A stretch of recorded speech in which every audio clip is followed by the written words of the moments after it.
Olá pessoal, Ricardo Maroc aqui mais uma vez. Na aula de hoje nós vamos prosseguir com o nosso desenvolvimento da Quitanda Online e o objetivo da aula de hoje é construir o carrinho e a finalização da compra com a chegada de um e-mail com confirmação do pedido para o cliente que comprou. Então a gente vai começar no Visual Studio adicionando o link para o carrinho de compras, e isso tem que ser feito lá no Front Template. Nós vamos então abrir aqui em Pages, Shared, Front Template. E agora vamos localizar aqui onde o carrinho vai ficar. Aqui logo depois de Login Links. Eu vou colocar aqui. Então observe que eu já tinha aqui um código pronto. Eu adicionei aqui uma div com align self end para ela ficar no final. Aqui uma lista da classe navbar com um nav-item. E esse nav-item é um link, um nav-link, text dark para aparecer escuro. O ID é carrinho, o ID desse link é carrinho. Ele aponta para a página carrinho. E ele tem essa figura que usa o Freakonix, é uma figura de um carrinho de compras. Se eu der um Ctrl S aqui para salvar e atualizar aqui, o carrinho de compras tem que aparecer aqui para nós. Vamos aguardar então. Tá aí o carrinho de compras. Agora ao clicar no carrinho eu tenho que ir para a página de carrinho, que é que nós vamos criar daqui a pouco. Antes de criar propriamente a página do carrinho, nós vamos fazer algumas correções e algumas atualizações no projeto. Na medida que o projeto vai evoluindo, a gente vai encontrando problemas e corrigindo, né? Então, como aconteceu em outras aulas, a gente vai fazer o mesmo agora. Bem, uma atualização que precisa ser feita para suportar o uso de carrinhos e de serviços usando Web API é na Startup. Eu vou fechar aqui essa Front Template por enquanto e vou abrir aqui startup.cs. Aqui na startup.cs, logo antes aqui em Configure Services, logo antes de Add DB Context, aqui nós vamos colocar services.addMVC para ele suportar serviços relacionados à tecnologia MVC do ASP.NET Core. Nós vamos precisar disso para acessar URLs com serviços usando Web API. Agora, aqui mais embaixo, aqui em Endpoints, Use Endpoints, eu vou mapear, além de páginas Razor, eu também vou mapear controllers. Então, endpoints.map controllers, para que ele consiga entender endereços que não são de páginas, mas que são de controles e ações contidas nesses controles. O controle é um componente, digamos, do modelo MVC, né, Model View Controller. E um controle ele pode mapear para uma view, ele pode ter ações mapeadas para uma view, que é uma página, ou para uma API, que devolve, por exemplo, um conteúdo em JSON ou em XML, para como se fosse um serviço web, né? Bem, então agora nós já temos o necessário para prover serviços web e usando a Web API. Uma outra alteração importante, uma atualização aqui importante, diz respeito aos nossos modelos. Então aqui em Models, eu vou em Item Pedido e também em Pedido. Acho que produto a gente vai dar uma verificada também. Em busca de campos do tipo decimal. Nós não vamos manter nenhum campo do tipo decimal, por conta de incompatibilidade com o SQLite. Se você for usar algum outro sistema de gerenciamento de banco de dados, como Postgres, ou MySQL, ou SQL Server, Oracle, entre outros, você pode manter o decimal sem problemas, e aí é interessante você manter em todos os locais. Aqui como preço, por exemplo, é double, todo lugar que for valor monetário eu vou usar double também. Então aqui em pedido, vamos ver como que está aqui. Pedido, valor total está decimal. Vou trocar para double. E vou tirar aqui esse decorator, esse data annotation. Faço o mesmo agora para item pedido. Item pedido aqui vai entrar double.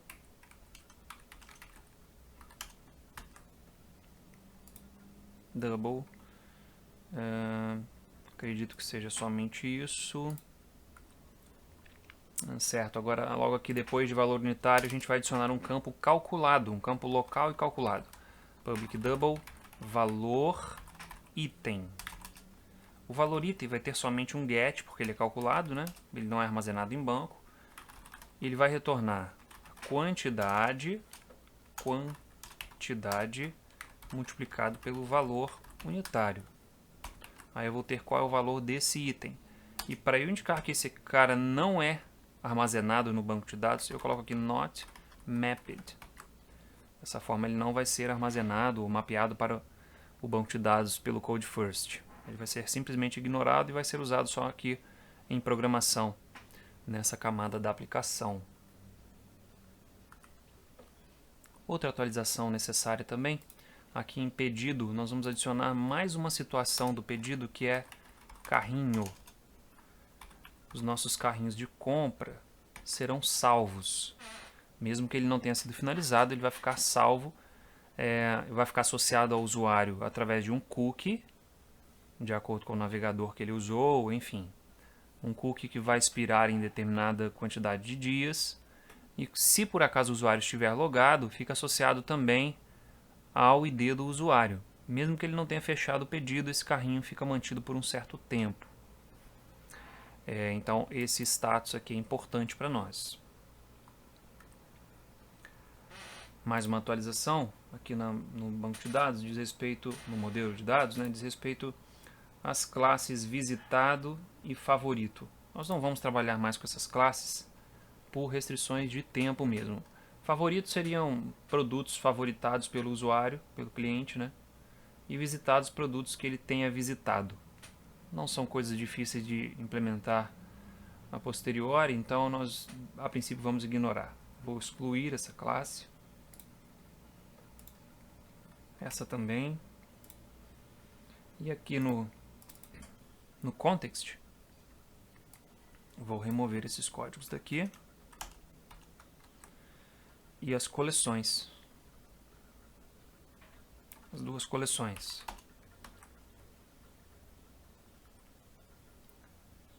Aqui no Model Creating, a gente também vai fazer uma alteração. Vou dar um Ctrl V aqui, eu já tenho ela feita, e vou explicar o que foi feito aqui. Bem, isso aqui é usando Fluent API, nós vamos criar algumas restrições aqui na nossa base de dados, que vai ser criada via Code First. Primeiro, em relação à entidade pedido. Eu estou forçando esse relacionamento aqui entre pedido e cliente, porque por algum motivo esse relacionamento foi criado errado, usando apenas os atributos que nós colocamos aqui, os data annotations, que no caso foi esse aqui.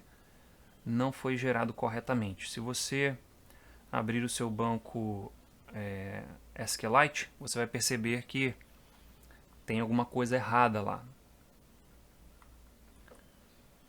Eu vou usar aqui o Compact Toolbox, vou me conectar ao banco e vou mostrar a tabela pedidos. E observe que ele tem aqui o ID do cliente e um cliente ID cliente que ele gerou como chave estrangeira e ignorou essa chave estrangeira. Por algum motivo isso aconteceu aqui com o SQLite. Enfim, tá muito suspeito de que seja um bug mesmo. Então eu vou manter isso aqui, não tem problema manter isso. Mas através de Fluent API eu vou reforçar aqui dizendo que pedido está relacionado a um cliente através do objeto cliente que está lá na classe pedido, que por sua vez cliente tem vários pedidos, e a chave estrangeira é ID cliente. E quando um cliente for deletado, eu não quero que os pedidos dele sejam deletados automaticamente. Ou seja, se um cliente que tem pedidos for deletado, haverá uma restrição. Essa ação não será possível. Ou seja, isso aqui, da forma como está, esse restrito, impede que clientes que possuam pedidos sejam excluídos. Se isso aqui estivesse dessa forma, ao excluir um cliente do sistema, se esse cliente possuísse pedidos, todos os pedidos seriam excluídos também. Não é interessante manter isso em um sistema porque você perde todo o histórico de compras do cliente. Enfim, então vou manter aqui restrict. Aqui é mais ou menos a mesma coisa, só que para item pedido, se um pedido for excluído, aí sim, nesse caso, automaticamente todos os itens de pedido devem ser excluídos. E aqui embaixo, eu estou dizendo que se um produto for excluído, não é para permitir, caso ele possua ou esteja relacionado a algum item de pedido. Se aquele produto já foi vendido, ele não pode ser excluído. Bem, então esses códigos aqui são para essa finalidade. Como o SQLite não permite alteração de campos de banco de dados através do Code First, como ocorre, por exemplo, com a SQL e outros sistemas de gerenciamento de banco de dados usados pelo Code First, nós vamos ter que recriar esse banco. Portanto, aqui no Solution Explorer, eu vou fazer o seguinte, aqui esse dados.db, eu vou dar um F2 aqui, vou colocar um .old no final, alterou aqui para .old, para preservar aqui esse banco de dados, caso dê algum problema. Vou apagar essa pasta de migrações aqui. E agora eu vou aqui no Package Manager Console dar um add migration full db.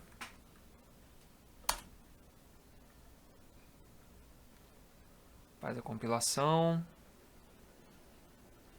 Pronto, gerou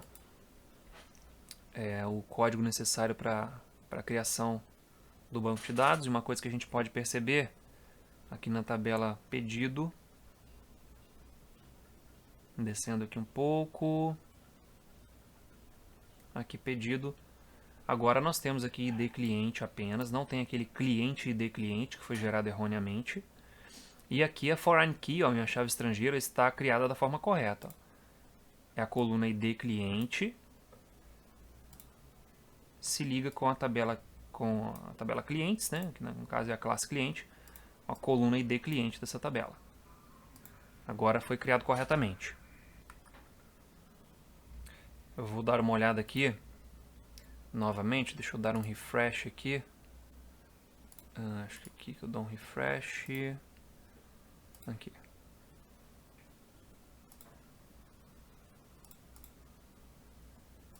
Não deu update database ainda, né? Vamos dar aqui update database.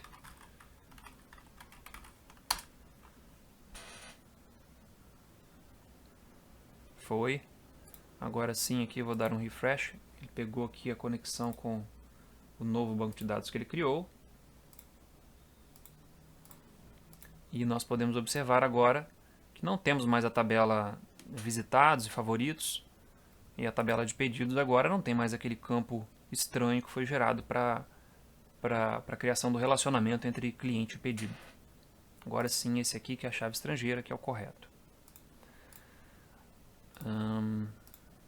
Seguindo, vou fechar isso aqui. Posso fechar isso aqui por enquanto também. Porém agora é que o nosso banco de dados está vazio. Eu vou colocar dados nesse banco, vou clicar aqui com o botão direito, New Query. Aqui é onde eu posso colocar comando SQL para ser executado nesse banco. E junto desse projeto base tem aqui o insert data.sql. Está aqui. Vou dar um Ctrl A para selecionar tudo, Ctrl C para copiar. Venho aqui, dou um Ctrl V, mando executar 43 linhas afetadas. Fecho aqui. Faço uma checagem aqui se os produtos pelo menos estão cadastrados. Tá aí, todos os produtos cadastrados corretamente, então a importação dos dados ocorreu com sucesso. Posso considerar que o banco já está corrigido. Agora nós vamos criar a página do carrinho. Botão direito aqui em Pages. Vamos adicionar aqui uma Razor Page. Eu vou chamar de carrinho. Carrinho.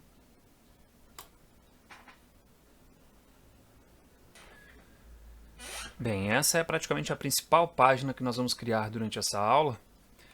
Vou dar um Ctrl A aqui e vou dar um Ctrl V para colar a página que eu já construí. Não vou codificar ela toda para a gente não perder tempo e vou explicar o que foi feito aqui. Eu vou também colocar o code behind, né, o código relacionado, o código C# relacionado a essa página. Vou copiar ele aqui, vou dar um F7 aqui, Ctrl A, Ctrl V. Nós vamos dar uma olhada no que foi feito. Vamos começar aqui pelo code behind, pelo C#, para a gente entender o que está sendo criado aqui. Eu esqueci desse campo ID carrinho no pedido. É importante ter esse campo. Então a gente tem que recriar lá com esse campo ID carrinho que eu esqueci. Vamos lá.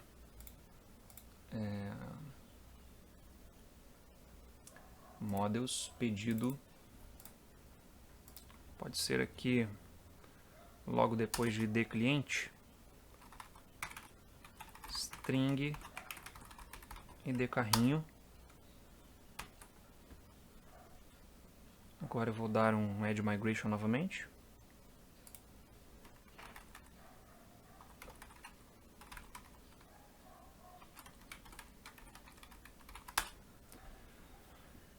Vamos ver se ele vai gerar o campo corretamente. Tá aqui. Está adicionando a coluna ID carrinho a pedidos. Agora eu vou dar um update do database.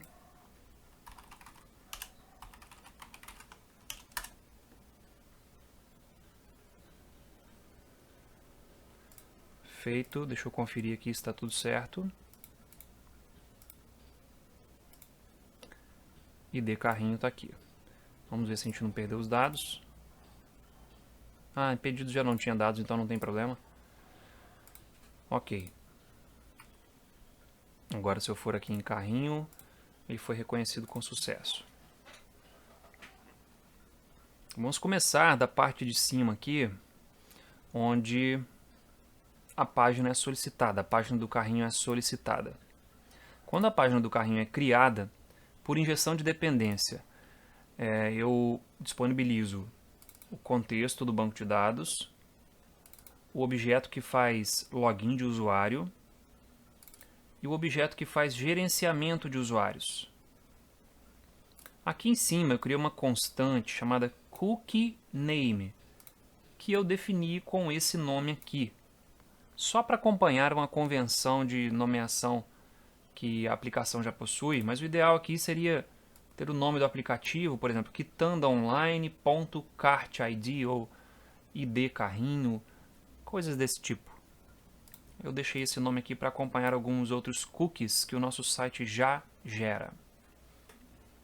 Bem, dito isso, agora a gente vem aqui para o método que é executado quando a página é solicitada. Quando o usuário clica lá no ícone do carrinho, essa página aqui, quer dizer, esse método aqui é executado e a página é retornada.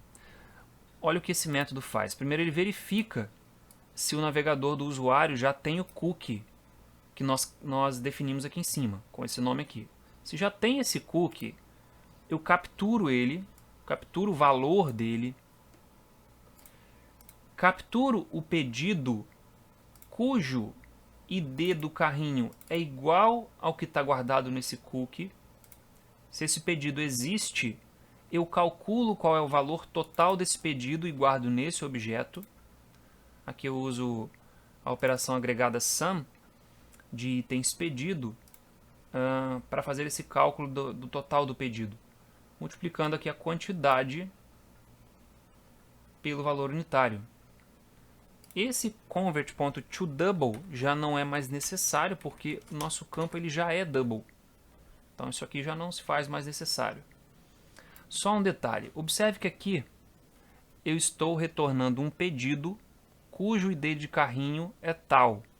Mas eu mandei incluir os itens de pedido desse pedido, bem como os produtos que estão nos itens de pedido desse pedido. Ou seja, eu trouxe os dados que estão relacionados com esse pedido. É por isso que eu consegui calcular aqui o total. E quando eu guardo agora esse pedido na variável que nós criamos aqui, que é essa variável aqui, ou melhor, essa propriedade, né? Essa propriedade pedido vai guardar o pedido, os itens do pedido e os produtos relacionados a esses itens. E essa propriedade vai armazenar o total do pedido. Aqui eu tenho o cálculo do total do pedido. Se por acaso o pedido aqui for nulo, é porque ele ainda não foi criado. Aí o total do pedido vai ser 0. Então aqui, se o pedido é diferente de nulo, eu calculo o total. Se ele é nulo, o total vai ser simplesmente 0. Agora, se esse cookie ainda não existe, eu tenho que mandar criar. E esse método aqui, setCartCookie, que eu defini aqui embaixo, cria esse cookie. Olha como é a criação do cookie. Defino aqui primeiramente um novo valor para esse cookie.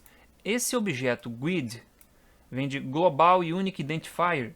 Ele supostamente gera um identificador global único. É uma sequência de string que tem, não sei, uns 12, 16 caracteres, não sei exatamente quantos caracteres, alfanuméricos, e que teoricamente eles são únicos.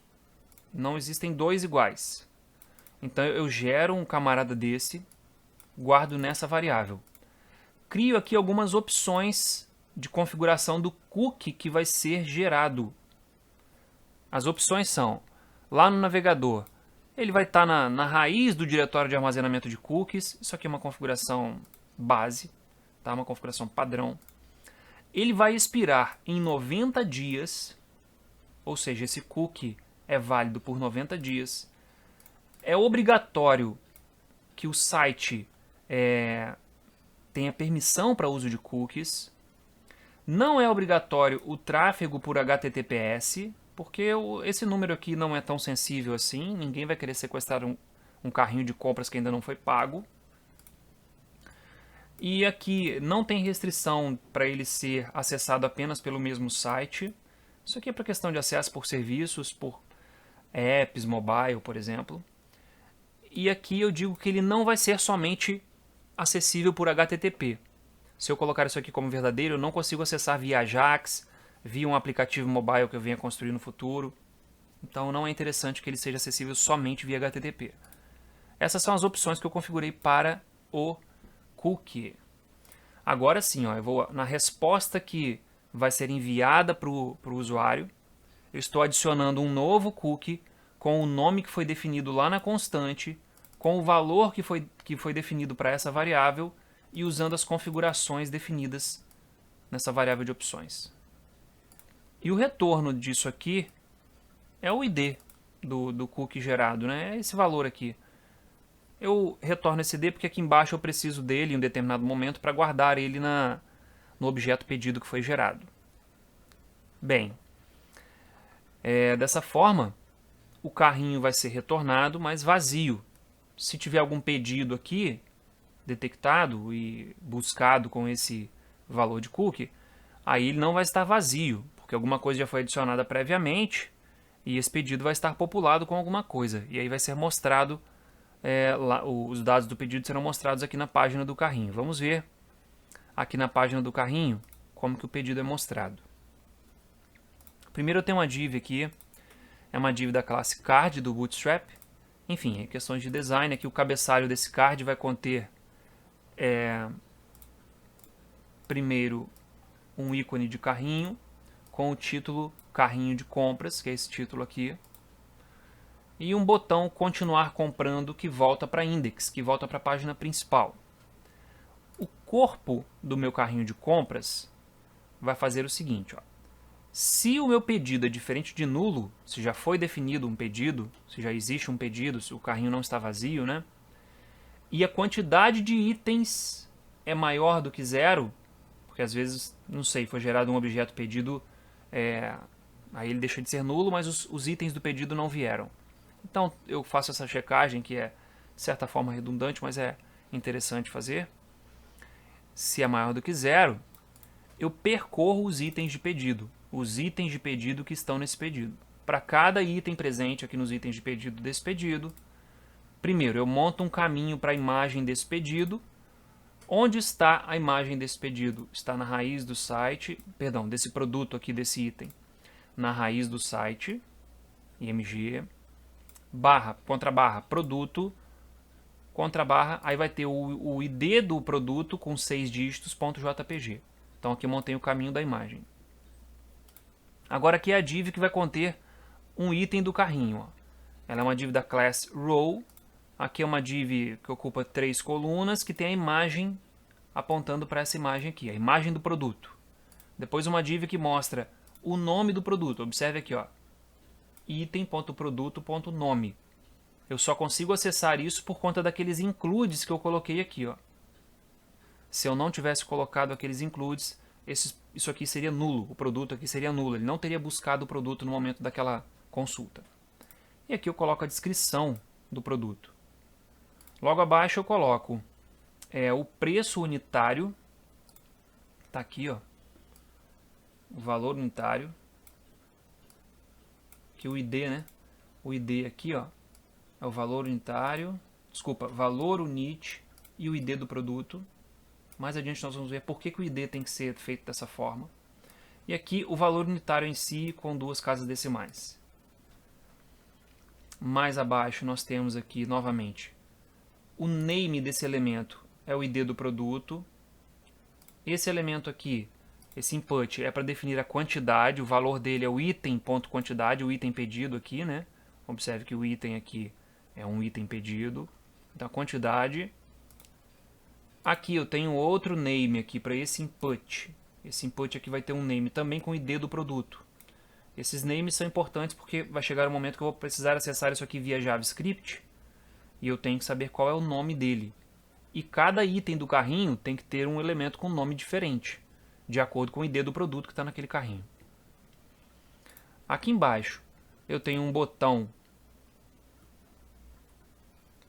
que permite excluir esse item do carrinho. Esse botão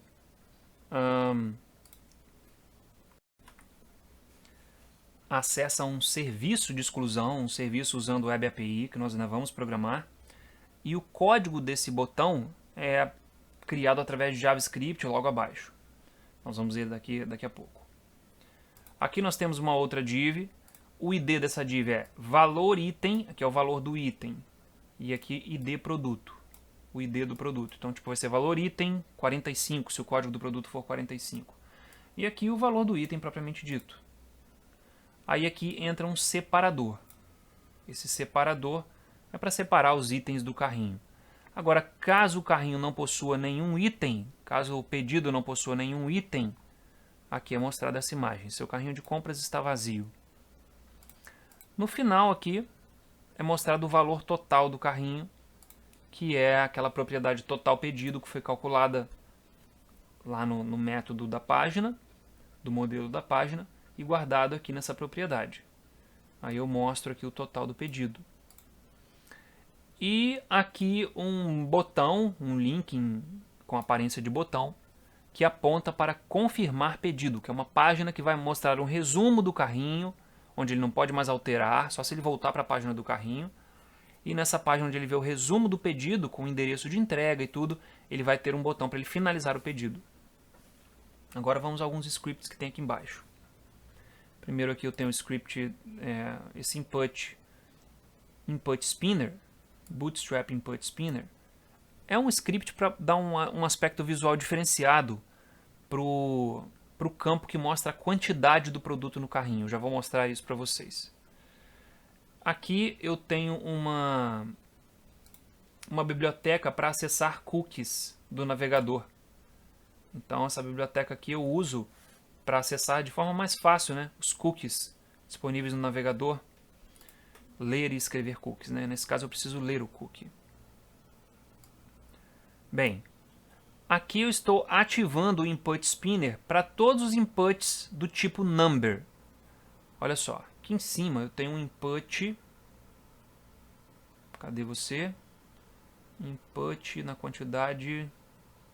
Tá aqui, ó. Input type number. Esse input type number é aquele que aparece uma setinha para cima e uma para baixo e você vai clicando e o campo aumenta ou diminui de valor. Nesse caso aqui ele vai de 1 em 1, máximo é 99, mínimo é 1. E para ele aparecer com um visual mais legal, eu usei essa biblioteca e eu ativei a biblioteca através desse código. Todo input type number vai ser um input spinner. Agora aqui é o seguinte, quando o input spinner for alterado, quando esse campo for alterado, eu tenho que capturar o valor que está nele, mandar para uma API, que é para atualizar o valor do carrinho, né? Esse valor que está alterado ali na quantidade vai lá para o servidor, aí o servidor vai me devolver o valor do item e o valor total do carrinho atualizados. Então observe que eu mando aqui para o servidor, para esse endereço aqui do servidor, api.carrinho, api.updateCartItem. Eu mando o ID do carrinho, que eu pego através do cookie, que é esse aqui, ASP.NET Core Cart ID. Eu poderia colocar aqui, eu não sei se ele está público. Deixa eu ver aqui. Vamos torná-lo público aqui. Public Cookie Name. Deixa eu ver se eu consigo agora colocar aqui, para eu não ter diferença. Model. Então, arroba aqui.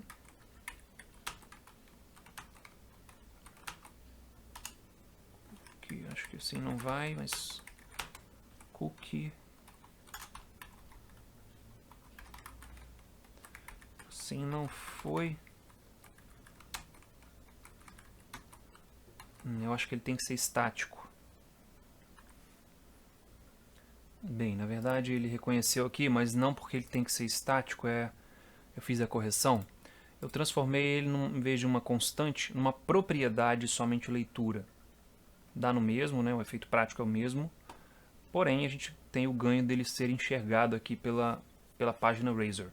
Dessa forma, eu não corro o risco de, se por acaso eu trocar aqui o nome do cookie, a página acessar um nome de cookie diferente. Agora, toda vez que eu precisar acessar o cookie, eu acesso dessa maneira. Certo, então, ele buscou aqui o ID do carrinho através do cookie que foi gerado. O ID do produto ele capturou através do atributo name do componente spinner que foi clicado. Aqui que entra aquele atributo name que eu coloquei lá como ID do produto. Vamos ver aqui, ó. Aqui o input, type number, step tal, class tal, name, item.id produto. Então esse input é referente ao produto que tem esse ID de produto. Aí aqui embaixo eu capturo esse ID de produto aqui, para que eu consiga enviar para o servidor. E aqui o valor do campo em si. Esse this aqui é o próprio campo, né? É o campo que está sendo alterado. Então eu pego o valor do próprio campo, que é o campo quantidade, e passo para o servidor. O ID do carrinho, o ID do produto e a quantidade. E aí ele me dá um retorno em JSON. Se o status desse retorno for success, é porque foi bem sucedido. Se retornar false, é porque deu algum problema. Aí ele vai cair aqui, vai finalizar a função. Caso contrário, ele vai vir direto para cá. Aí eu atualizo aqui, ó, o valor total do pedido, está nesse campo aqui. Valor pedido. Vamos ver aqui o valor pedido. Valor pedido. ID. Tá aqui, ó, valor pedido. ID valor pedido. Esse é o campo que mostra o valor do carrinho. Estou atualizando, ó. Isso aqui vai ser substituído pelo que vier aqui através desse código AJAX. Isso aqui é uma função AJAX. Aqui é a jQuery post. Isso aqui é uma função AJAX. Então eu estou substituindo por o valor que veio aqui nessa propriedade V. Ó. Data aqui são os dados que vieram do servidor. Depois eu vou mostrar para vocês o controle que retorna esses dados. Então, a princípio, só tenha ciência de que o servidor me retorna o valor total do pedido, me retorna o valor total do item, que é item.v, e o ID do item, que é o ID do produto, só para eu me certificar de que eu mandei o ID tal para ser atualizado e ele retornou o mesmo ID. Agora aqui, ó, eu capturo aqui valor item com esse ID de produto. Então vai ficar valor item 35, significa que é o elemento valor item 35 que foi criado aqui em cima nesse código do produto 35. Na prática, depois isso vai ficar mais fácil de entender. Eu vou mostrar o código gerado. E aí eu substituo o texto desse valor do item pelo que foi retornado pelo servidor. Bem, eu vou executar aqui a página. Vou dar um Shift Ctrl B para compilar, para ver se está tudo bem. Está compilando, compilou. Agora eu vou dar um refresh aqui na página. Pronto. E vou tentar adicionar agora um produto ao carrinho. Só que não tem como adicionar ao carrinho porque nós não programamos ainda o botão. Mas se eu acessar aqui o carrinho, ó, ele já está acessível. Porém, está mostrando aqui se o carrinho de compras está vazio. Nós vamos agora programar o botão que adiciona produtos ao carrinho para que nós possamos ver na prática tudo que foi gerado por aquele código que foi programado ali, que eu acabei de mostrar, que só olhando daquele jeito fica confuso. Nós vamos ver o resultado e depois a gente volta lá. Eu vou programar então o botão de adicionar ao carrinho. Vamos lá na Index. No botão de adicionar ao carrinho. Tá aqui. Vou dar um Ctrl V.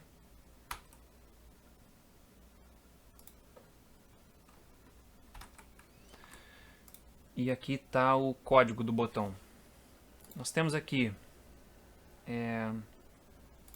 um formulário para cada item de produto mostrado ali. Eu tenho um formulário.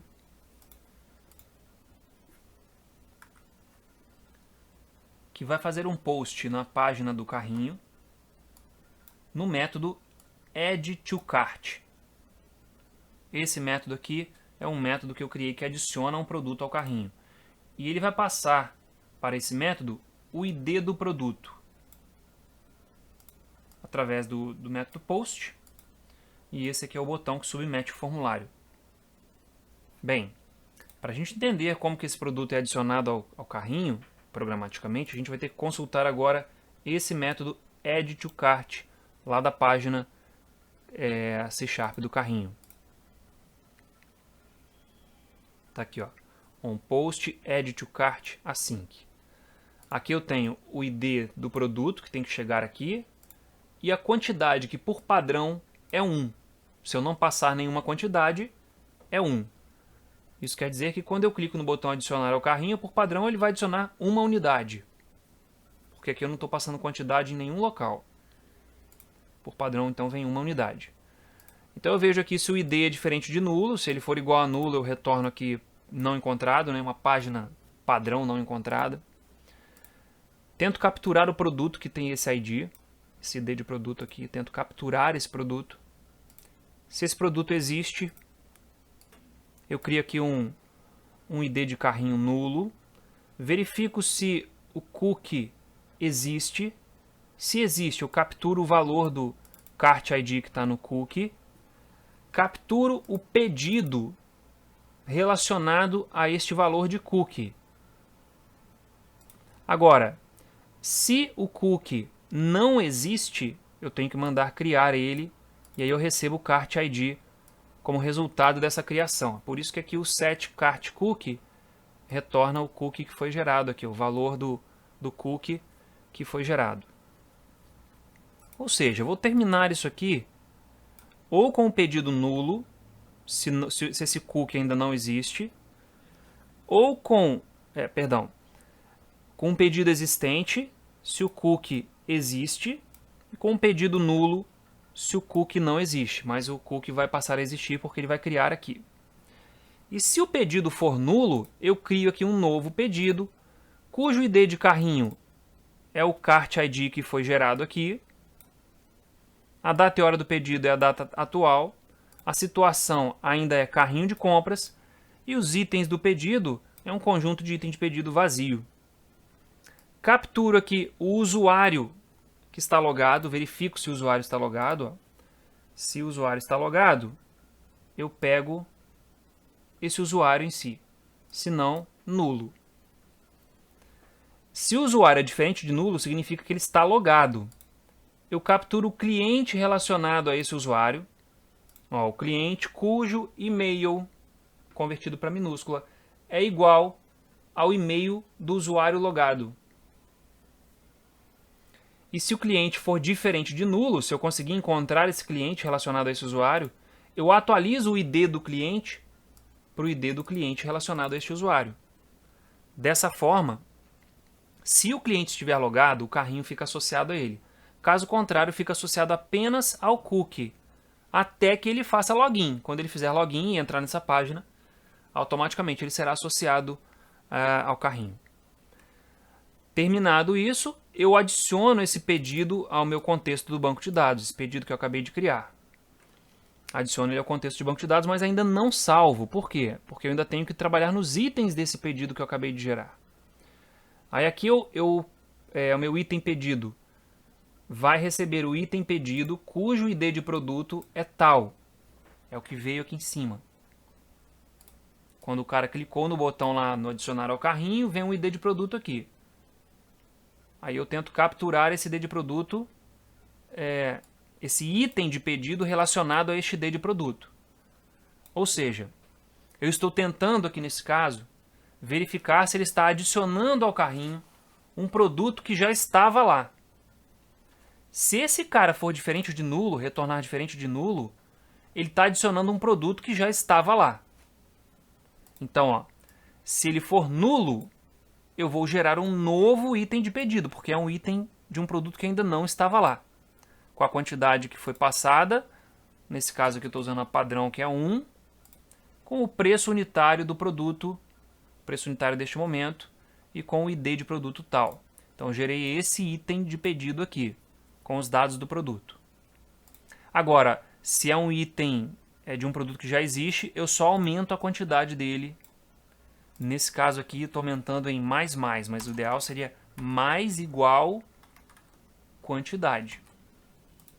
Eu não sei se ele está adicionando mais 2, mais 5, mais igual quantidade.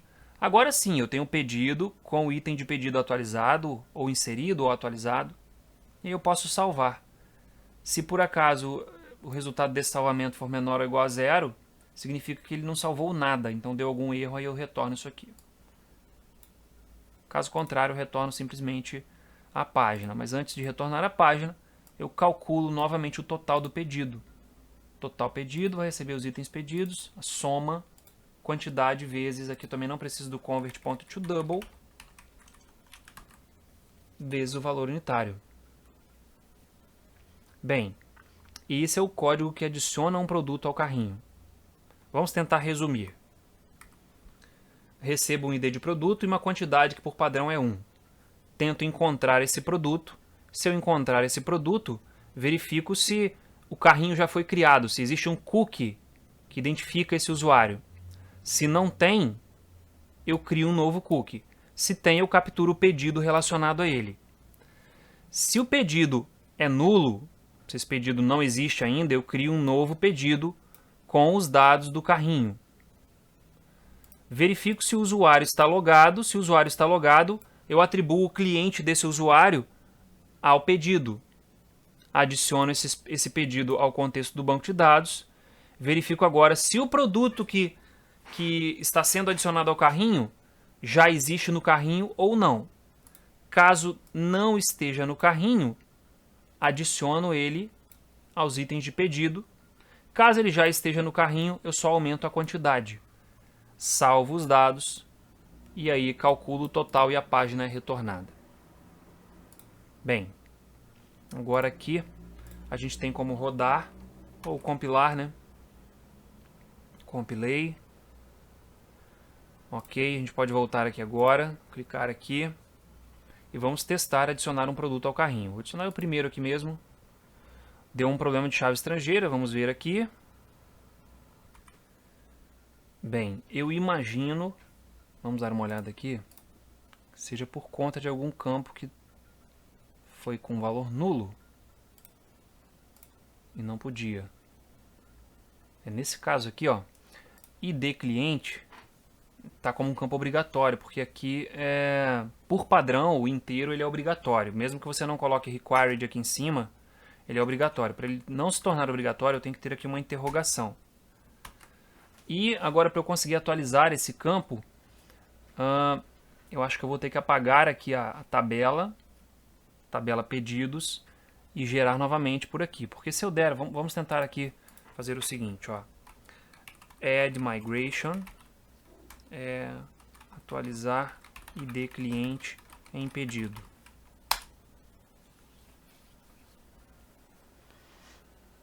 O que ele vai gerar aqui é o seguinte, ó. Ele vai tornar esse campo nullable. Ó, o campo ID cliente de pedidos ele vai tornar nullable. Vamos tentar. Não sei se ele vai conseguir fazer essa alteração. O SQLite não costuma deixar. Vamos tentar.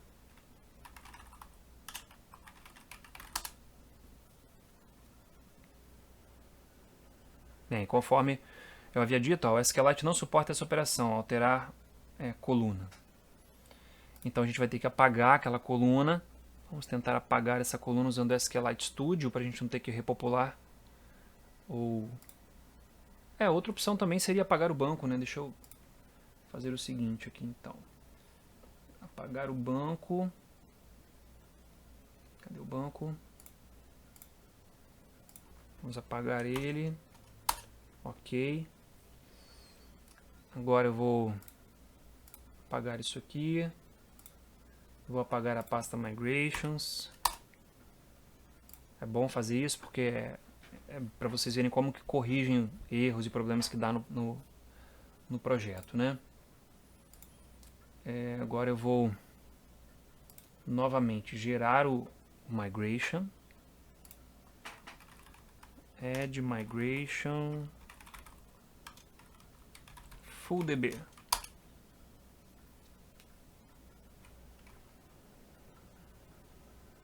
Update Database. Foi. Vamos ver aqui se ele gerou. Está aqui, gerou. Vou novamente copiar aqui esses dados. Ctrl A, Ctrl C. Vou aqui no meu auxiliar aqui. Vou dar um Ctrl V. Executar, tá aí 43 linhas afetadas, eu tenho já o novo banco. Vamos ver se o campo lá está nulo. Está permitindo nulo, né? ID cliente aqui, ó, null. FK, big int, null. Então ele agora é um campo que permite valores nulos. Vamos ver se o problema era esse mesmo, né? Vou novamente dar um Shift Ctrl B para compilar. Vou retornar aqui. Adicionar ao carrinho. Agora foi. Então o problema era esse mesmo. Bem, propositadamente eu deixei esse problema aqui acontecer. Isso aqui é um campo input normal. Ó. Ele é um campo feio. É um campo esquisito de ser mostrado dessa forma, que é o formato padrão. Por isso que eu coloquei aquela biblioteca Bootstrap Input Spinner. E nós agora vamos adicionar o JavaScript dela ao projeto. Ó, porque eu chamei ela aqui, né, eu invoquei a biblioteca lá no carrinho aqui. Cadê o carrinho? Tá aqui. Eu disse que é necessário usar essa biblioteca aqui, só que ela ainda não está no nosso projeto. Então eu vou copiar ela e colar ali. Eu já dei um Ctrl C nela aqui no meu Windows Explorer e vou colar ela aqui, ó, em lib. Botão direito aqui, paste. Pronto. Como esse projeto base vai estar lá projeto pronto e o projeto base vão estar lá disponíveis na sala virtual, vocês podem pegar depois ou pega na internet também, que está disponível essa biblioteca lá gratuitamente. Certo, aí agora nós vamos salvar aqui. Vou dar um refresh. Vamos clicar aqui no carrinho, né? Não carregou ainda. Parece que ele não encontrou a biblioteca, será? Deixa eu voltar aqui. A biblioteca lib-bootstrap-input-spinner.js. Vamos ver aqui. lib-bootstrap-input-spinner.js. Input type number. Parece que está tudo aqui. Vou dar só um Shift Ctrl B aqui. Vou voltar à homepage. Dar um refresh. Vamos ver agora. Mas continua não mostrando. Bem, deixa eu tentar resolver esse problema. Bem, depois de muito quebrar a cabeça aqui e procurar, descobri que o erro era a falta das aspas aqui, ó. Então agora que você coloca aspas aqui, ele volta a funcionar normalmente e aí ele vai ter essa característica aqui. Então esse é o visual. Aí eu posso aumentar aqui, diminuir aqui. Então, ficou com uma aparência bem mais interessante do que aquele padrão do HTML5, aquela borda esquisita, né? Bem, agora eu tenho meu carrinho de compras parcialmente funcional. Eu consigo adicionar itens ao carrinho. Voltando aqui, ó, vou adicionar esse. Vou adicionar esse. E por aí vai. O que ainda não funciona é o aumento da quantidade aqui não influencia em nada. Exclusão aqui não influencia em nada. E o total só muda quando eu adiciono um novo item aqui, ó. Aí aqui vem o total correto. Mas se eu tentar excluir aqui não muda e aqui alterando o total também não muda. Nós precisamos fazer funcionar isso aqui. Mas antes vamos dar uma olhada no código dessa página. Então eu vou ver código-fonte da página. E para cada item gerado no carrinho nós vamos ver algumas informações interessantes. Aqui começa a geração dos itens. Ó, esse aqui é um item, aqui vem o separador. Isso aqui tudo corresponde a um item. Esse aqui é o item e o separador dele. Aqui é outro item com o seu separador. Aqui é mais um item com o seu separador. Deixa eu aumentar aqui esse código-fonte. Pronto. Vamos novamente. Ó. Primeiro item. Está aqui essa div inteira com um separador. Segundo item e seu separador. Terceiro item e seu separador. Aí aqui embaixo, eu tenho um quarto item aqui, são 4, né? Mais um item com seu separador. Só confirmar, são 4 itens. Aí vem o fechamento da div com o total do pedido aqui embaixo. Observe então, o total do pedido fica aqui, ó, nesse elemento B, cujo ID é total, valor pedido. Valor pedido. Então, esse elemento HTML B com esse ID armazena o valor total do pedido. Vamos olhar agora os itens aqui. O que cada item contém? Vamos lá, aqui, ó. Cada item, isso aqui. A imagem, com a imagem que foi computada de acordo com o ID do produto que foi adicionado. Observe que essa div aqui e esse separador, ó, se chama div item 2, sep item 2. Aqui é div item 7, sep item 7. Sep aqui de separador. Item 7. Div item 35, sep item 35, div item 11, sep item 11. Isso quer dizer que isso aqui corresponde ao elemento 2, esse de baixo é o elemento 7, o produto, né, de código 7. Esse é o produto de código 35 e esse item é o produto de código 11. Bem, isso aqui que identifica que esse item é específico do produto 11. Nós temos mais algumas coisas aqui, ó. Aqui apresenta o nome do produto, descrição, ok, o valor unitário. Agora olha só, isso aqui é importante. Valor unit 2. Vamos procurar no outro aqui. Valor unit 7, do produto 7. Valor unit 35. E aqui embaixo, do 11, que é do produto 11. São nomes exclusivos dentro desse contexto da página. Então aqui no produto 2 eu tenho tudo aqui que eu tenho que acessar via JavaScript, um nome 2, porque é do produto 2. Ou seja, aqui embaixo nós temos também valor item 2. Quando eu for atualizar o valor desse item, o valor unitário, se eu tiver que excluir o produto, eu vou ter que excluir essa div, tudo via JavaScript. Quando o serviço web me retornar o código do produto, eu consigo localizar qual é a div que eu vou eventualmente excluir, qual é o preço aqui, o elemento que contém o preço que eu vou eventualmente atualizar, e por aí vai. É por isso que esse JavaScript aqui funciona, porque ele é baseado nisso. Eu passo para o servidor o cookie, o ID do produto e a quantidade. Ele me retorna o valor total, o ID do item, que é o ID do produto, e o valor do item. Agora vamos à programação do método que está retornando isso aqui, que é essa API, carrinho API, update cart item. Nós vamos programar isso e ver como isso é retornado via JSON. Depois a gente vai voltar aqui ao clique do botão de exclusão para nós vermos como funciona. Vou deixar esse código aqui aberto, porque a princípio ele não vai mudar.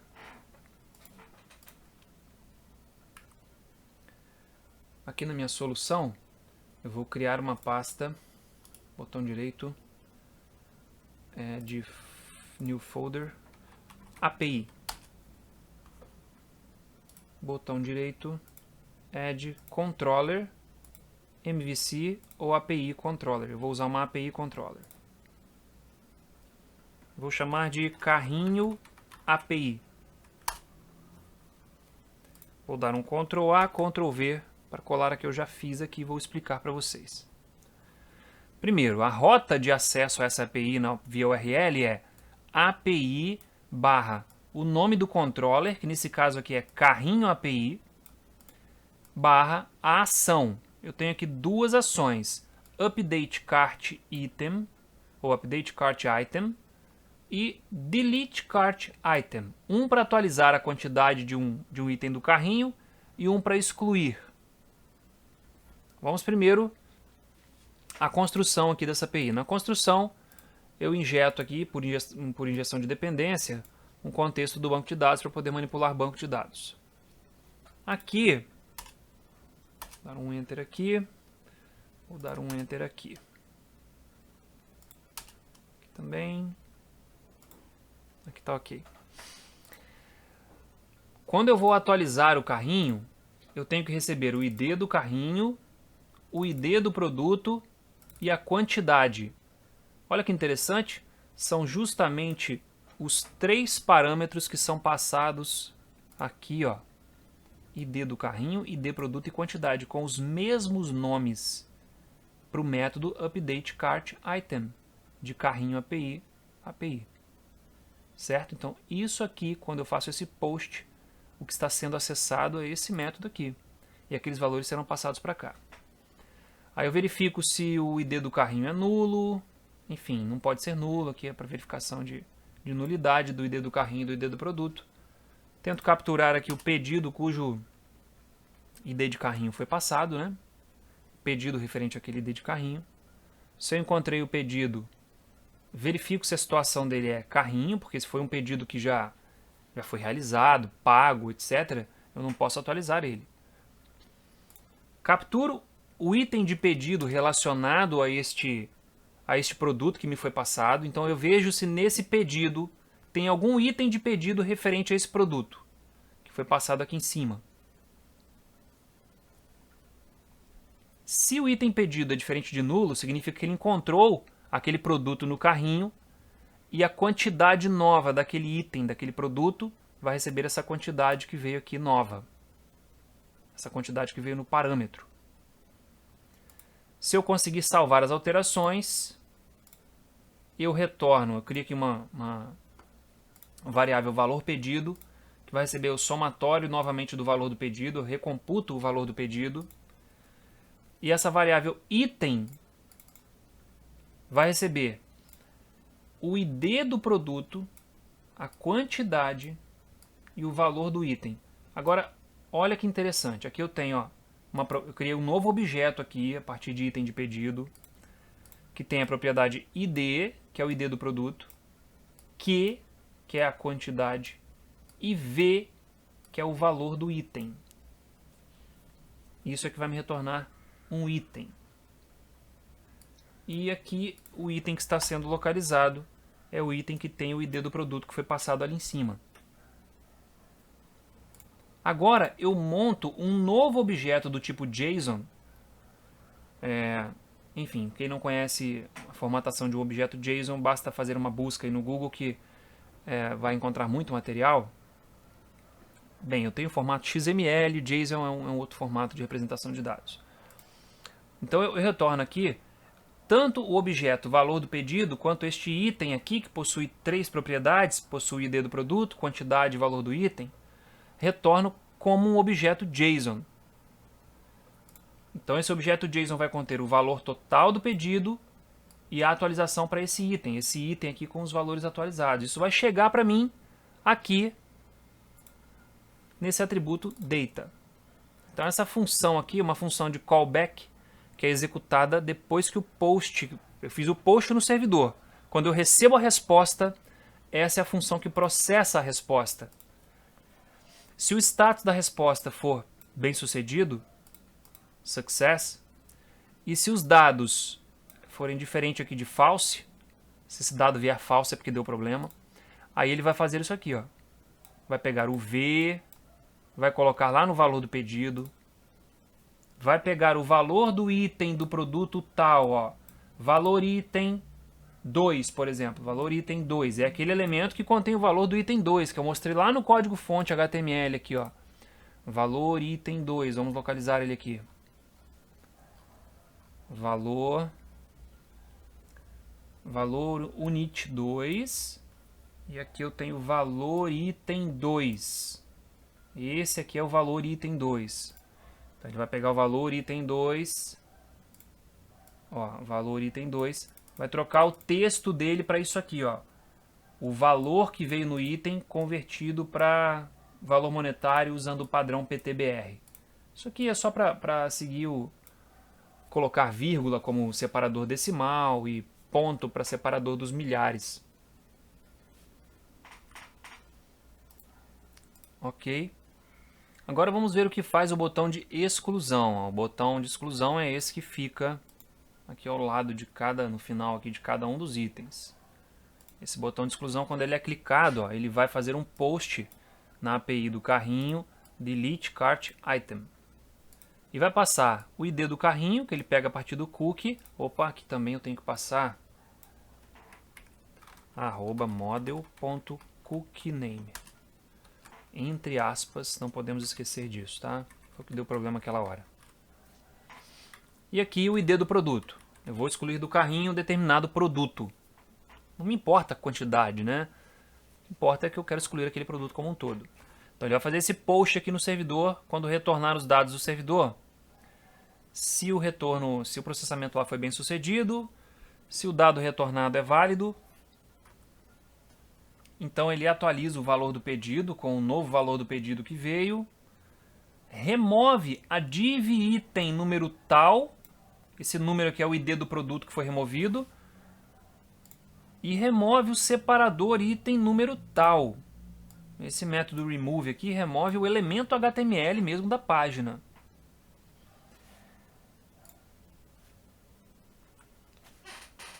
Aqui no fim, eu obtenho a coleção de todos os objetos da classe btndel. Isso aqui é um truquezinho que eu fiz aqui. Eu tenho esse botão aqui que é da classe btndel. Aqui eu tenho 4. Suponha que eu tivesse somente um item aqui no carrinho e mandasse excluir ele. Nesse caso, é interessante que eu volte lá para a página index, para a homepage, quando eu excluo o último item do meu carrinho, para não ficar aqui o carrinho vazio. Então foi exatamente isso que eu fiz aqui. Quando eu excluo o último item, ou seja, se não tem mais nenhum botão del na página, significa que eu já excluí todos os itens. Aí eu transfiro a minha página, eu recarrego, perdão, a página carrinho. Eu recarrego essa página para que ela seja exibida da forma correta, porque senão eu tenho que mostrar novamente usando JavaScript que não tem mais objetos no carrinho, etc. Então eu faço o servidor processar novamente essa página e devolver a página da forma como ela tem que vir quando está vazia, né? Desculpa, eu havia dito que isso aqui ia para index, mas não. Ele recarrega a página do carrinho para mostrar que o carrinho está vazio. Agora nós vamos ver o serviço de exclusão que tem lá na API, né? Aqui na API, vamos dar uma olhada aqui embaixo, ó, o delete cart item, que recebe um ID de carrinho e um ID de produto. O ID de carrinho eu consigo filtrar aqui o pedido, né?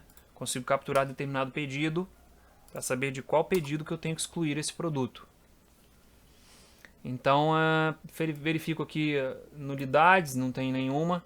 Se não tiver nenhuma, eu tento capturar o pedido cujo ID de carrinho veio aqui. Se esse pedido existe, verifico se a situação dele é carrinho, porque aqui no momento ele tem que ser carrinho, senão não posso mexer nele. Verifico se tem um item de pedido cujo produto foi informado aqui. Se eu encontrei esse item, eu mando remover esse item de pedido do meu pedido. Salvo as alterações. Caso eu consiga salvar, computo o novo valor do pedido e retorno para o usuário o novo valor do pedido e o ID do produto que foi removido.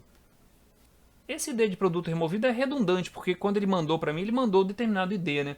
Mas para que a gente tenha uma verificação redundante, digamos, eu estou mandando de volta para ele para estar certo de que esse produto com esse ID foi removido. Aí é por isso que eu consigo fazer aqui a busca pelo componente div item tal, cep item tal, é o que veio no ID aqui, ó, do retorno, e dar um remove nele. Agora eu vou compilar isso, Shift Ctrl B, e vamos ver se está funcionando, né? Compilando, demorando um pouco, output, demorando demais agora. Vamos lá. Tem algum problema aqui? Não, está demorando mesmo.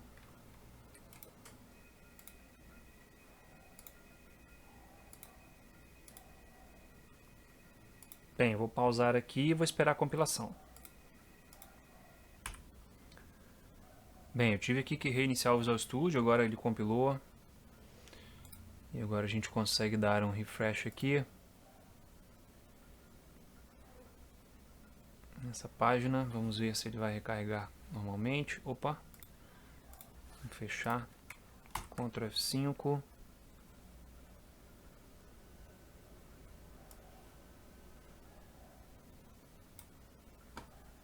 Tá aqui.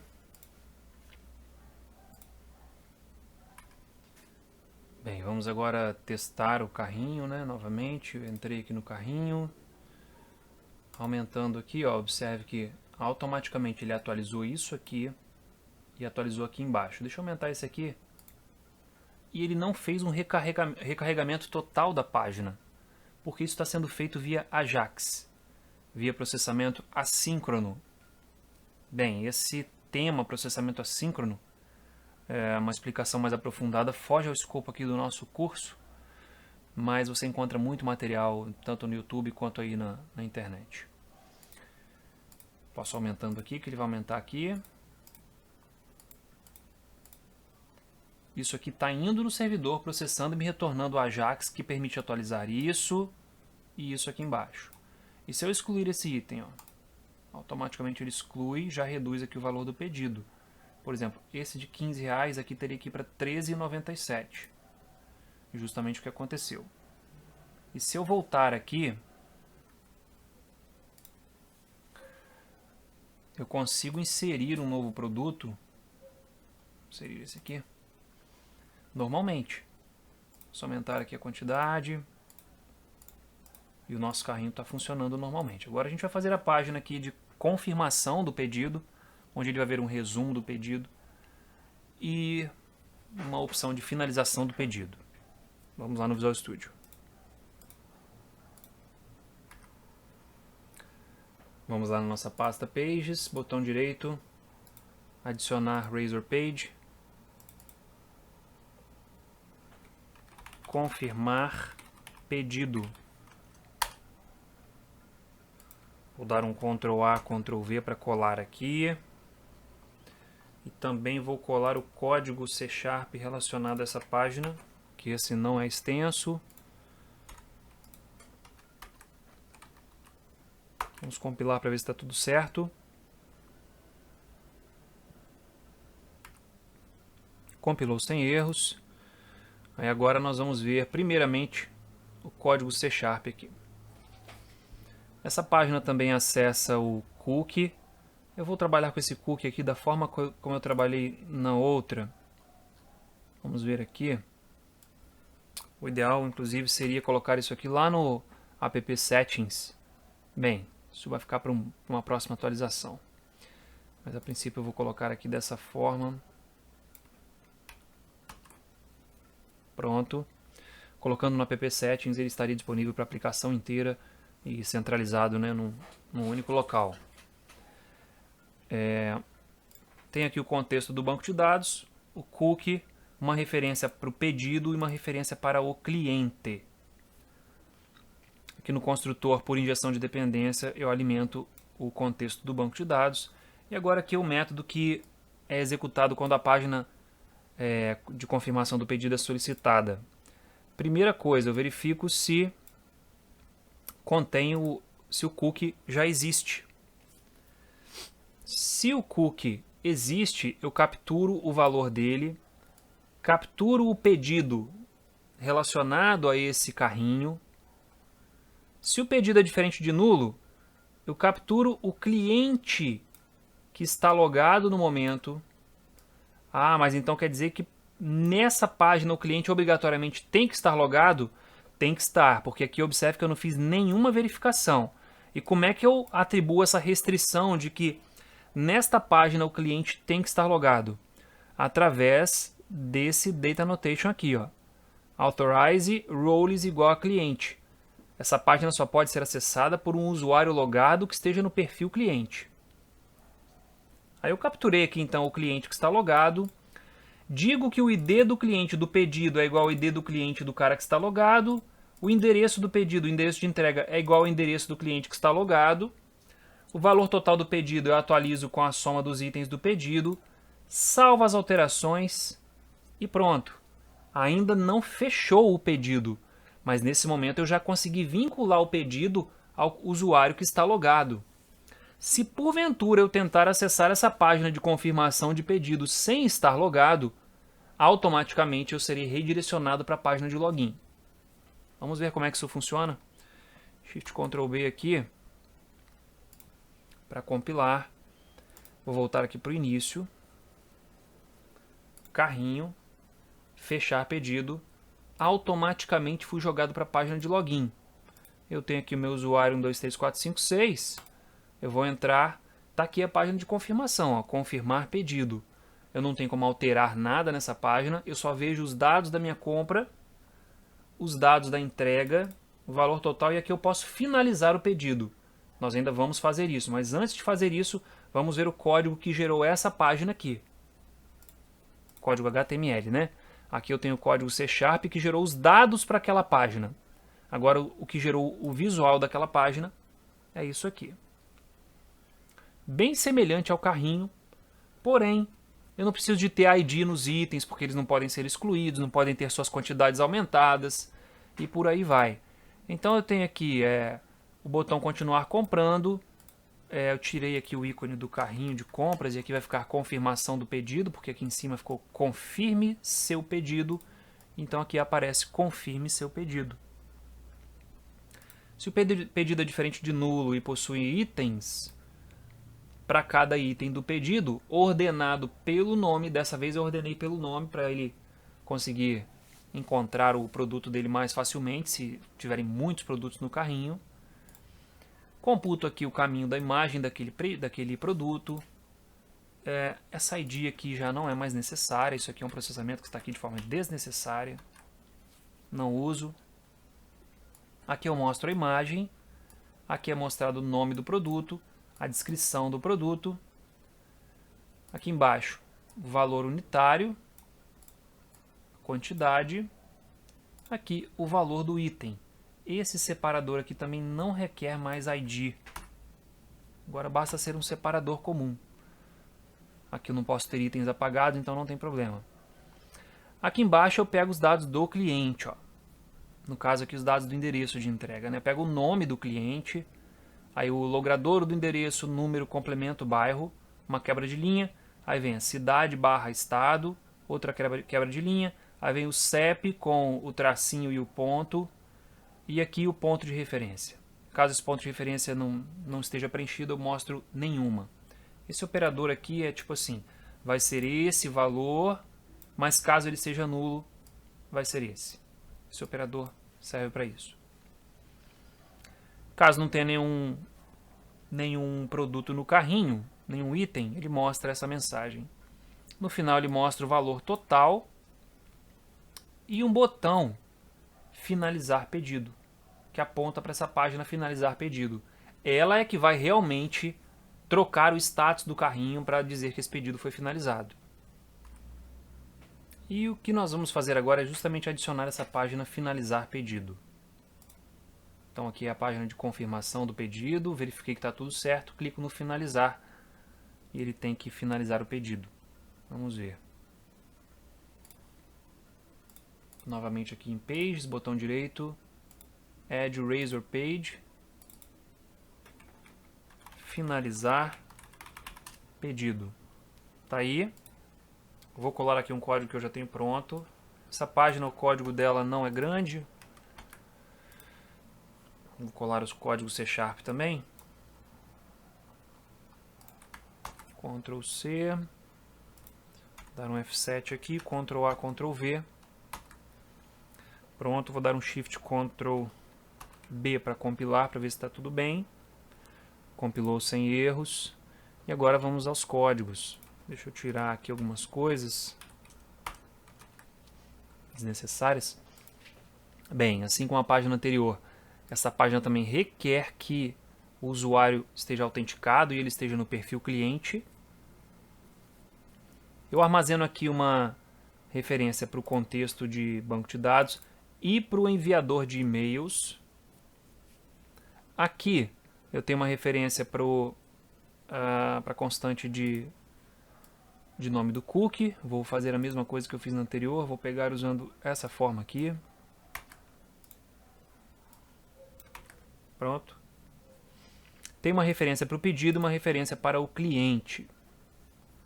Agora, o que acontece? Quando essa página é construída, eu alimento aqui o contexto do banco de dados e o objeto de envio de e-mails.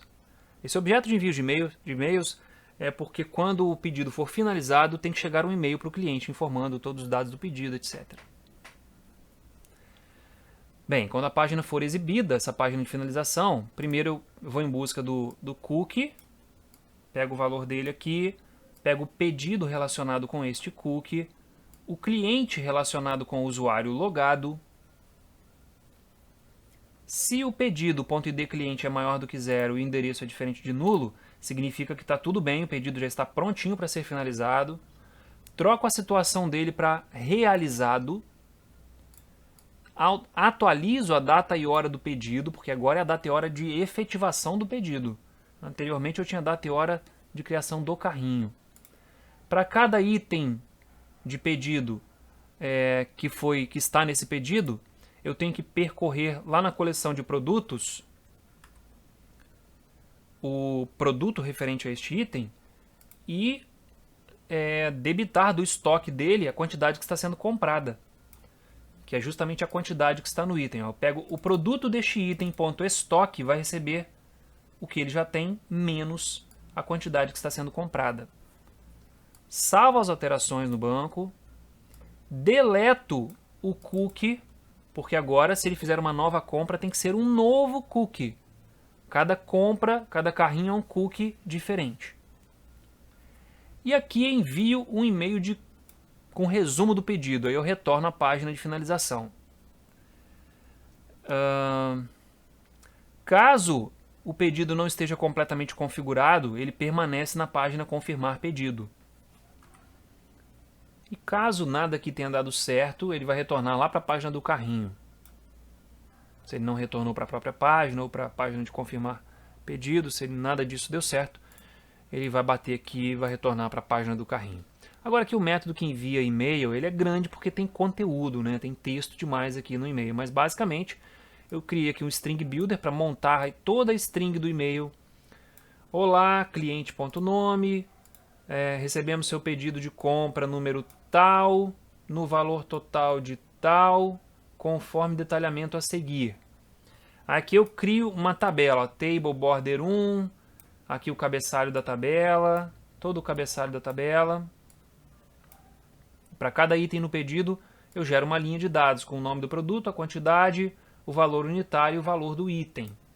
No final, eu coloco o valor total do pedido. E aí coloco no e-mail, em breve seus produtos serão entregues no endereço a seguir. Aí passo aqui todo o endereço do cliente com o CEP. Agradecemos pela confiança em nosso trabalho, equipe Quitando Online. E aí eu uso o serviço de envio de e-mails, send e-mail async, mandando para o cliente.email, pedido tal. Então vai aparecer Quitando Online, pedido tal. Que vai ser enviado para o usuário. Vamos fazer um teste, né? Compilei. Tem aqui o pedido, deixa eu dar um enter aqui para ver se ele vai manter essa página. Pediu o login de novo. Fiz o login novamente. E agora eu vou no finalizar pedido. Antes disso eu vou só verificar se... Acho que eu já configurei certinho. Finalizar o pedido. E verificar se a senha do e-mail estava correta. Tá aí, ó. Número do pedido 001. Obrigado. Poderia colocar mais textos aqui. Volte sempre, enfim. Aí fica a critério do programador, do designer. E eu tenho que verificar agora se isso aqui chegou no meu e-mail, né? Bem, eu já abri aqui uma aba com o e-mail que chegou. E tá aqui, ó. Quitando Online, pedido 0001. Olá, fulano, recebemos seu pedido de compra número tal, no valor de tal, conforme detalhamento a seguir. Ó. Produto, quantidade, valor unitário e valor do item. Abacaxi, 2, tal. E por aí vai, valor total. Em breve seus produtos serão entregues no endereço a seguir. Aí tem aqui. Agradecemos pela confiança em nosso trabalho, atenciosamente a equipe tal. Esse é o e-mail que foi gerado. Bem, com isso a gente finaliza essa parte do pedido. A parte mais complexa de uma loja virtual é essa parte de carrinho de compras e finalização, fechamento do pedido. Por isso que essa aula está bastante demorada, se não me engano, de todas as aulas ela é a mais demorada. E para a gente finalizar essa aula agora, a gente vai fazer uns últimos acertos aqui, a começar lá pelo front template, alguns acertos de acessibilidade, de responsividade, entre outras coisas. No front template, aqui no finalzinho, no rodapé, vamos fazer uma mudança aqui, ó. Aqui por questão de responsividade mesmo, vai ser COL8 e COL-SM8.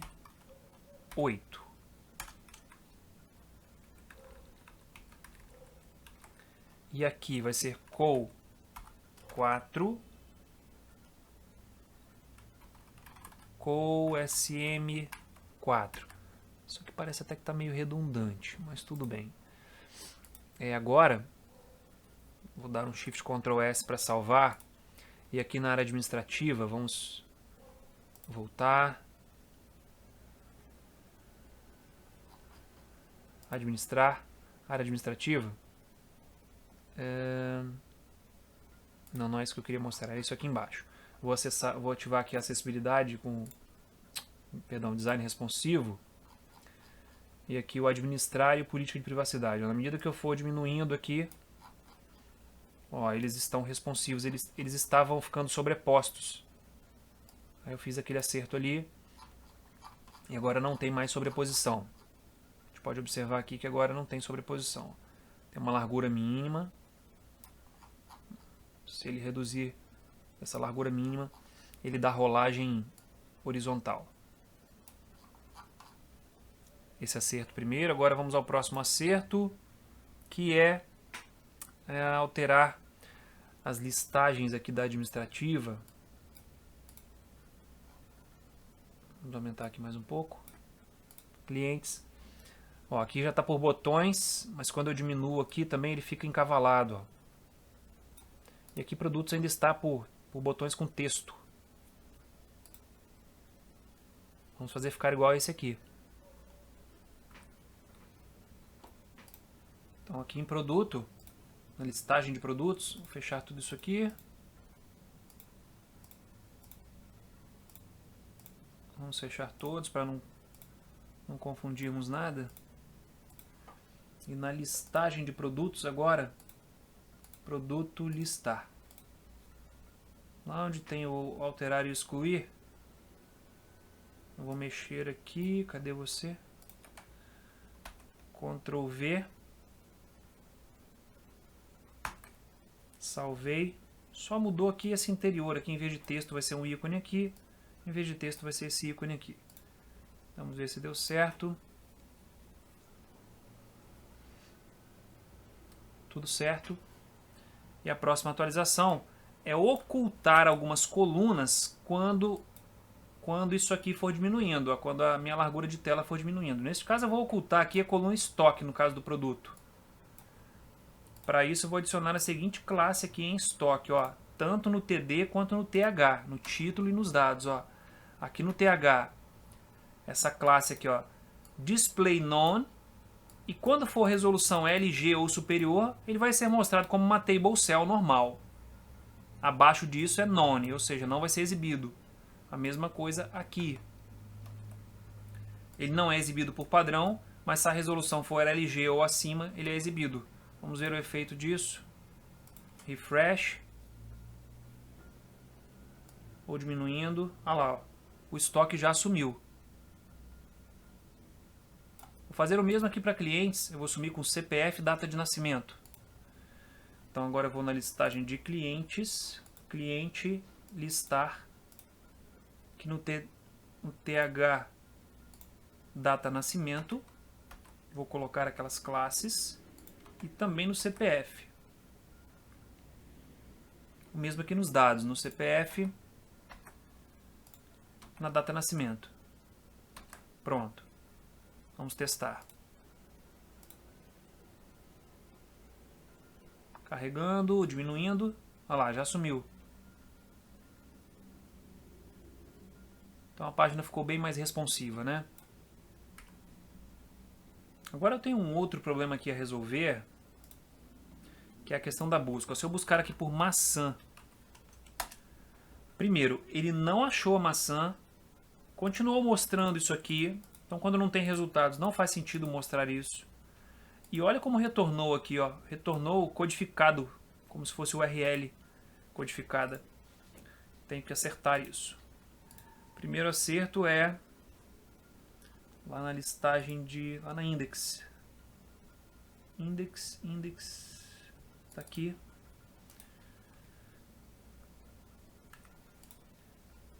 Bem aqui no final.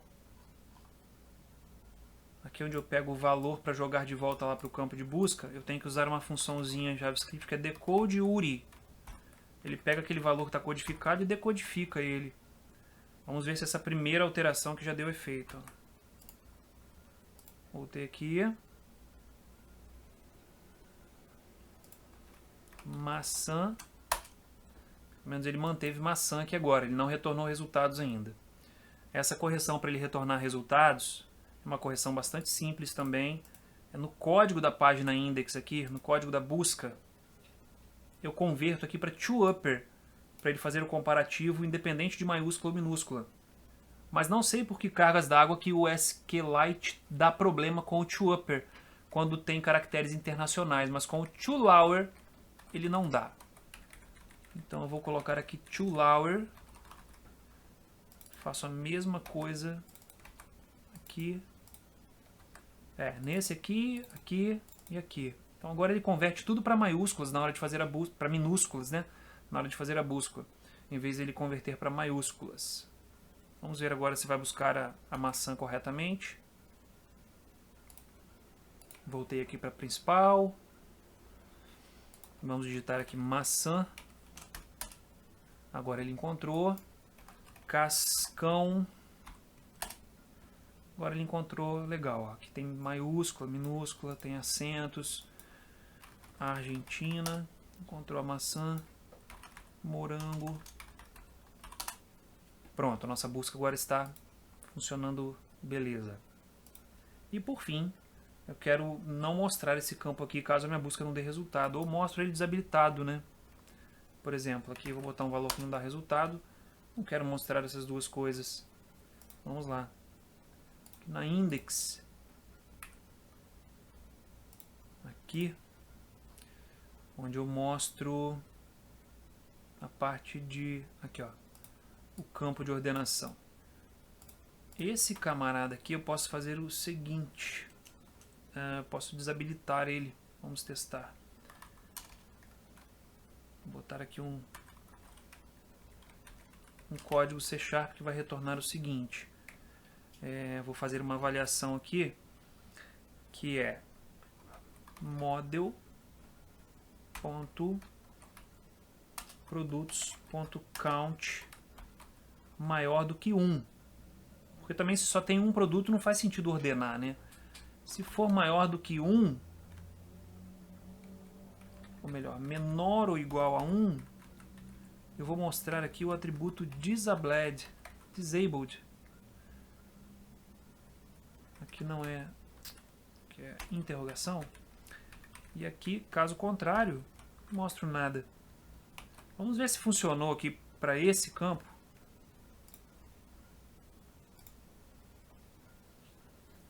Para a gente replicar para o outro. Agora sim, ó, não funciona aqui mais. Está desabilitado. Eu poderia inclusive ocultar. Aí eu teria que colocar o if. Vou fazer aqui para deixar redundante aqui, ó.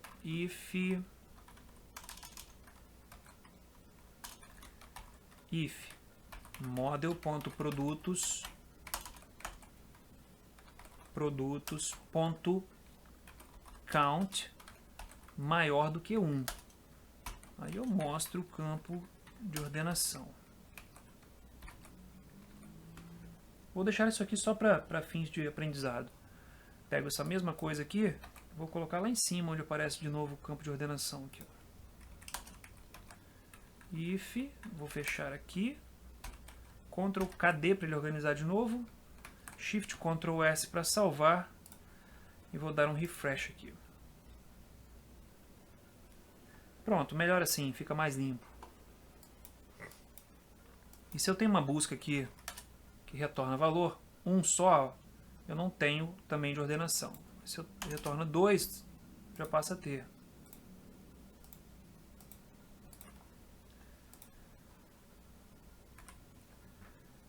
Bem, com isso a gente finaliza essa aula. Tem talvez mais coisas para melhorar aqui, mas a aula já ficou bastante extensa.